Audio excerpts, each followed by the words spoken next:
एक बड़ी खबर आपको बता दें, शरद पवार से पीएम मोदी ने इस घटना के बाद बातचीत की है। अजीत पवार की मौत पर उन्होंने दुख जताया है। पीएम मोदी ने ट्वीट भी किया, बकायदा हमने देखा था, और अब शरद पवार से बात भी की है। तो शरद पवार से प्रधानमंत्री नरेंद्र मोदी ने बातचीत की है।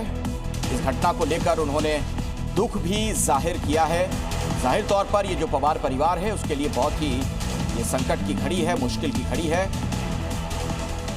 और देखिए, राजनीति से परे शरद पवार और पीएम मोदी एक अलग दोस्ती का रिश्ता भी रखते हैं अखिलेश, और हमने देखा है बार बार मौके पर कई बार इनकी मुलाकात की तस्वीरें सामने आई है। और इस वक्त जब परिवार में शोक का माहौल है, ऐसे में प्रधानमंत्री मोदी की ओर से शरद पवार से बातचीत की गई है, ढाढ़स बनाया है पीएम मोदी ने, और साफ तौर पर उन्होंने एक तस्वीर भी अजीत पवार के साथ साझा की है एक्स पर, जहां पर उन्होंने अपना अनुभव शेयर किया कि किस तरह से, आप देखिए, अजीत पवार की छवि उनके लिए क्या थी।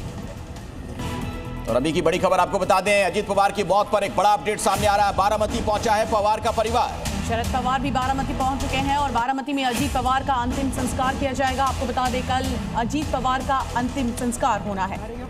तो बारामती पहुंच गया है उनका पूरा परिवार के तमाम सदस्य वहां पर पहुंच गए हैं। देख रहे हैं आप तस्वीरें भी, पूरा माहौल जो है गमगीन करने वाला है। इन तस्वीरों को आप देख सकते हैं। पवार परिवार में इस वक्त शोक का माहौल है, और किसी ने नहीं सोचा था कि अजीत दादा पवार को कुछ इस तरह से विदाई दी जाएगी।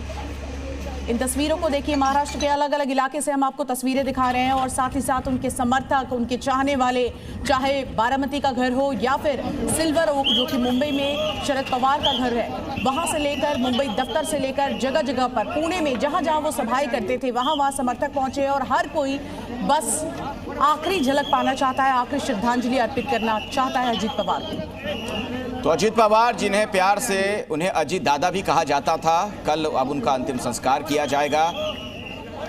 बड़ी खबर आपको बता दें, देखिए 100 फीट की जो हाइट थी उस पर बैलेंस बिगड़ा है, ये खबर सामने आ रही है। बिल्कुल, तो देखिए किस तरह से ये एयर स्ट्रिप आपको पूरा हम बता रहे हैं, जानकारी इसकी दे रहे हैं, और किस तरह से इसका बैलेंस बिगड़ा, ये जमीन से टकराया। चश्मदीदों ने बताया घने कोहरे की वजह से, आपको बता दें, सिर्फ 800 मीटर इसकी लैंडिंग की जो जगह थी वो थी, लेकिन लैंडिंग में लगातार दिक्कत हो रही थी, विजिबिलिटी बहुत कम थी, इसकी वजह से ये बड़ी दिक्कत हुई।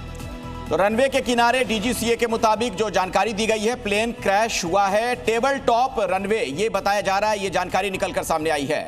इन सब के बीच आपको ये भी बता दें, लगातार चश्मदीद बयान देते हुए नजर आ रहे हैं। चश्मदीद ने बड़ा बयान दिया है। विमान में भीषण आग लगी थी, चश्मदीद ने आंखों देखी, ये सारी बातें बताई हैं। देखिए, चश्मदीद के अनुसार तकरीबन 100 फीट से विमान गिरा है। पहले विमान में विस्फोट हुआ, उसके बाद देखिए आग लगने की जानकारी सामने आई। लोग जो वहां मौजूद थे वो ये बताते हुए नजर आ रहे हैं कि लगातार लैंडिंग की कोशिश की जा रही थी, और उसके बाद अचानक से डिसबैलेंस की तस्वीर सामने आई।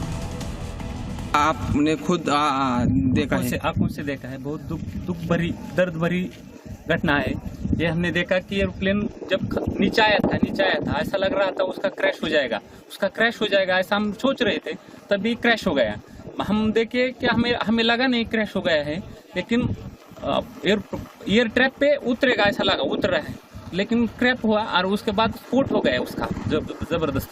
स्फोट होने के बाद वो हम देखने आए, पहले देखा तो उसको आग लगी थी पूरे प्लेन को, और उसके बाद 4-5 स्फोट हो गया विमान में उसका, और उसके बाद बहुत लोग आ गए और उसने निकालने की कोशिश की, लेकिन बड़ी आग लगी, उसके कारण कोई मदद नहीं कर सकता, लेकिन सब आ गए। तब बाद में उसमें अजीत दादा था, ये हमारे लिए बहुत शौक की बात में है, कि हमें बता नहीं सकते हम बात में ऐसा, लेकिन हमने देखा है कि पायलट ने भी ट्राई किया होगा कि लैंडिंग करने का, लेकिन लैंडिंग हुआ नहीं है। ये बहुत शौक वाली घटना है।